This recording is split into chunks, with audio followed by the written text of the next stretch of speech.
Today I'm going to be answering one of your art questions about drawing fur.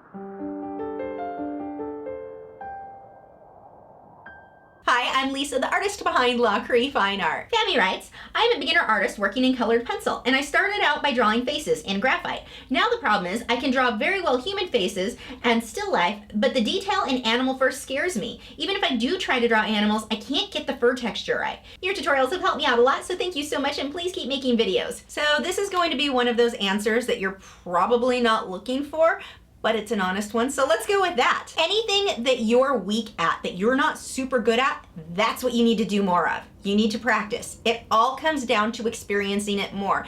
Draw it.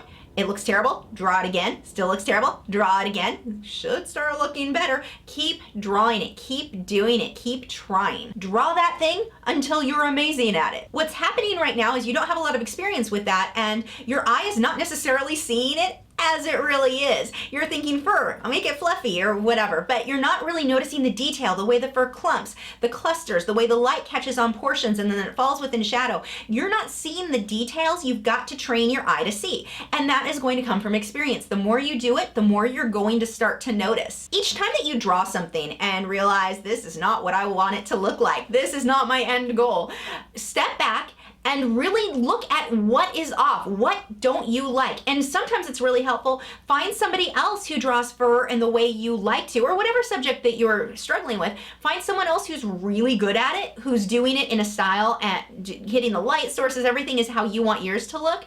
And really compare that with yours. What's the difference between theirs and yours? This isn't an exercise in beating yourself up going, oh, that person's so much better than me. That won't help. Your goal here is to really look at it and think, what do I need to change to make that happen? What in mine is not quite right? What are the actual differences? That's what's going to help. Kicking yourself and saying, I'm not good at this, won't help. You have to figure out what the differences are between yours and that other artist who is creating in a way that you want to create. Besides just practice, I do have a few tips that can help you in drawing fur. First, break it down into one small section at a time. Maybe that's 1 square inch, 2 square inches, one little bit at a time, and work on that fur until it's 100% finished. Don't move on until that section is finished. That will really help. Eventually you may get to where you're jumping around a lot more like you'll often see me do in my videos, but when you're starting off, working one little section at a time, it makes it so much less overwhelming. And because you're working in colored pencil, you can smoothly blend one little square inch into the next square inch. It's not like acrylics where you'd see a definite line or a start and stop point. You can definitely break it up into small sections. It starts helping you to see those abstract shapes, which we'll come back into, but see the shapes as they are instead of looking at the animal as a whole. When you look at it as a whole, that's when things start going downhill. And that brings us into number 2. Look at the fur in the sense of abstract shapes. Don't look at it and think, I'm drawing fur and making a whole bunch of lines. There are so many things in this world that our brain's like, we know what that looks like. I don't need to study that reference photo. I don't need to pay attention to those abstract shapes. I'm just gonna draw fur, and then it looks not how we want it to. Trees, clouds, this is all very, very common with certain things that we're like, I know how animal fur looks. We don't.